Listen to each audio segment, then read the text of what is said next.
14 বছর বয়সে প্রথম জেনেছিলাম আমার জন্মের খবর পেয়ে ঠাম্মা মাথায় হাত দিয়ে বারান্দায় বসে পড়েছিল। আমি বাবা মার দ্বিতীয় কন্যা সন্তান। এই ঘটনার ঠিক 1.5 বছর পর আমার ভাইয়ের জন্ম হয়। ঠাম্মা আমাকে সারা জীবন লক্ষ্মী ছাড়ি বলেই ডাকতো। ছোটবেলাতেই বুঝে গিয়েছিলাম বাড়িতে আমার আর দিদির জন্য একরকম ব্যবস্থা আর ভাইয়ের জন্য অন্যরকম। পুজোয় ভাইয়ের জন্য 4টে জামা, আমার দিদির একটা। ভাইয়ের টিফিন বক্সে আপেল, কলা, মিষ্টি, আমার দিদির যা হোক কিছু। এসব কড়া নিয়মের বাইরে বেরোনোর ক্ষমতা আমার মায়ের ছিল না।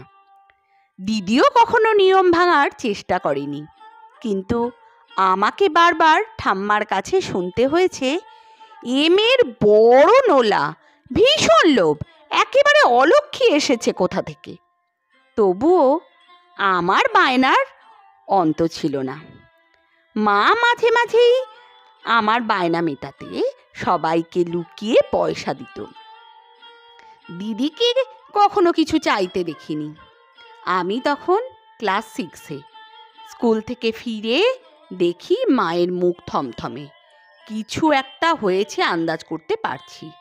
সন্ধেবেলা পড়তে বসে দিদি বলল, তুই মাকে এত বিপদে ফেলিস কেন রে? আজ ঠাম্মা দেখেছে মার থেকে লুকিয়ে পয়সা নিচ্ছিস। আমার থেকে 3.5 বছরের বড় দিদি সেদিন আমাকে বুঝিয়ে দিল, এ বাড়িতে মেয়েদের কি কি করতে নেই।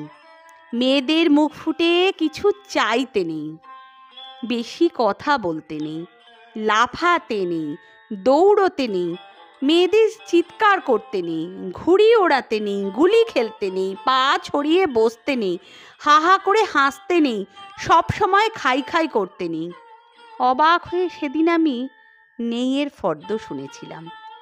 দিদিকে খুব বেশি দিন এত নেই মানতে হয়নি।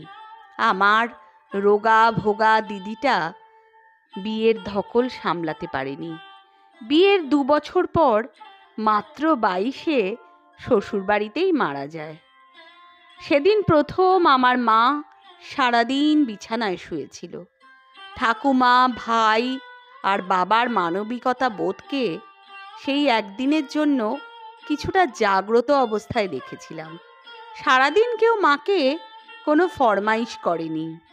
সত্যি বলবো, এত দুঃখের দিনেও সেদিন আমার ভালো লাগছিল একটাই কথা ভেবে, আমার কাক ভরে ওঠা মা এই সুযোগে একটা পূর্ণ দিনের বিশ্রাম তো পেল। কলেজে এক অধ্যাপক ফাঁকা ক্লাসরুমে আমার এক বান্ধবীর হাত চেপে ধরেছিল। ব্যাপারটা প্রিন্সিপালকে জানাতে গেলাম। তিনি বললেন, গার্লস কলেজে ওসব হয়েই থাকে, এ নিয়ে বেশি শোরগোল করো না, আমি দেখছি কি ব্যবস্থা নেওয়া যায়। তিনি যে কি ব্যবস্থা নিয়েছিলেন আজও জানতে পারিনি, কিন্তু আমার ভাই ব্যাপারটা কোনোভাবে জেনে আমাকে বিশেষ ব্যবস্থা নেওয়ার পরামর্শ দিয়েছিল। বাবার সামনে দাঁড়িয়ে সে সোজা ভাষায় আমাকে বলল, তোর আর সেজেগুজে কলেজে যাবার দরকার নেই, বাড়িতে পড়ে পরীক্ষা দে। আমি তো দিদির মতো লক্ষ্মী মেয়ে নই, তাই অন্যের করে দেওয়া ব্যবস্থা আমার পক্ষে মানা সম্ভব হয়নি। আমার মেয়েবেলার আর এক দিনের কথা খুব মনে পড়ে। বাড়িতে কি একটা পুজো ছিল। দিদি মাকে রান্নাঘরে সাহায্য করছে।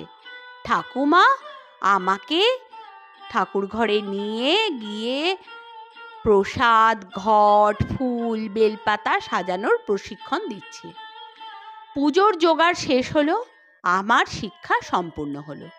কিন্তু আমার চোখ তখন আটকে আছে নারায়ণের জন্য সাজানো প্রসাদী নৈবেদ্যের থালায়। নৈবেদ্যের চূড়ায় চূড়ামণি হয়ে বসে আছে বেশ বড় সাইজের একটা নলেন গুড়ের সন্দেশ। যথা সময়ে পুজো শেষ হলো। মা প্রসাদ ভাগ করার তোড়জোড় করছে। হঠাৎ সব কিছু সরিয়ে সবাইকে অবাক করে দিয়ে আমি সেই মহার্ঘ সন্দেশ ছো মেরে তুলে নিয়ে মুখে পুরে দিলাম। মুখ ভর্তি সুস্বাদে আমি তখন অভিভূত। হুঁশ ফিরল যখন সন্দেশ ভরা গালে মায়ের প্রচণ্ড এক চড় এসে পড়ল। ঠাকুমার প্রভূত গালিগালাজ থেকে বুঝলাম নৈবেদ্য যতই আমার সাজানো হোক, সেই প্রসাদের সিংহভাগের অধিকারী বাড়ির পুরুষ সদস্যরা। দু গালে মায়ের 5 আঙুলের দাগ নিয়ে কখন ঘুমিয়ে পড়েছি। অনেক রাতে মায়ের ছোঁয়ায় ঘুম ভাঙল। অভিমানে রাগে মুখ ফিরিয়ে শুয়ে রইলাম, কিন্তু মা আমার চুলে হাত বুলোতে বুলোতে মায়ের অসহায় কান্না কোনোদিন ভুলতে পারিনি। মরার সময় ছেলের হাতের জল না পেলে স্বর্গবাস হয় না। ঠাম্মার এই কথাটা বাবা মনে প্রাণে বিশ্বাস করত। ভাই ছিল আমার বাবার সেই স্বর্গবাসের ইনভেস্টমেন্ট।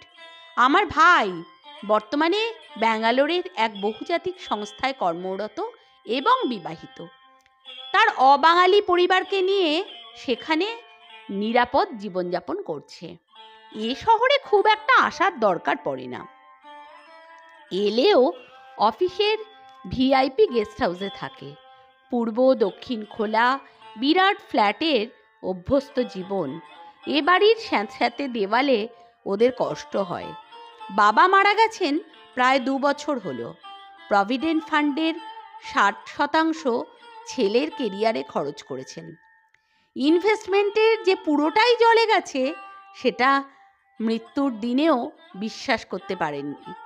ঠাকুমার প্রায় 84 চলছে। বৃদ্ধার আর ছেলের হাতের জল পাওয়া হলো না। আমার ছাত্র পড়ানো আর স্কুলে চাকরির টাকায় সংসারটা কোনো মতে দাঁড়িয়ে আছে।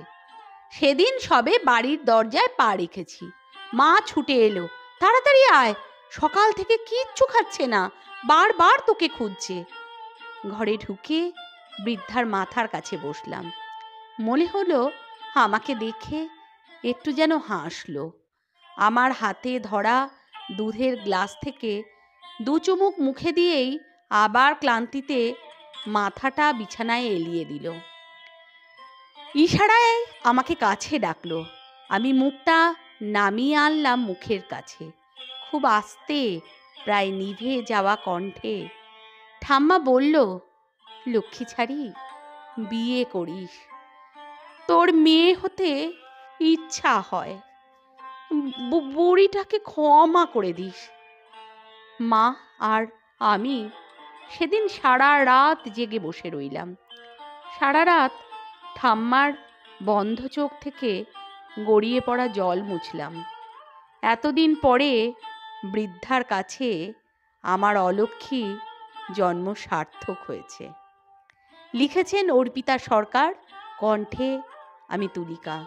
সত্যি, মেয়েরা হাজার চেষ্টাই করুক না কেন, ছেলেদের জায়গাটা কোনোদিনই নিতে পারে না। বেশিরভাগ ক্ষেত্রে মায়েরাই হয়তো সেই জায়গাটা দিতে পারে না। আসলে শতাব্দীর পর শতাব্দী, লক্ষ লক্ষ বছর ধরে এটাই হয়তো হয়ে আসছে।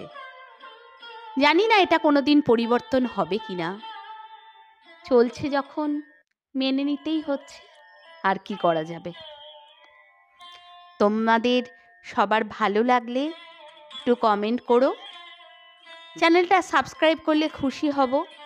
ভালো লাগে করতে, তাই বিভিন্ন রকম গল্প বলি। মনটা ভালো হয় তোমাদের শোনাতে পারলে। ভালো থেকো সকলে, আনন্দে থেকো।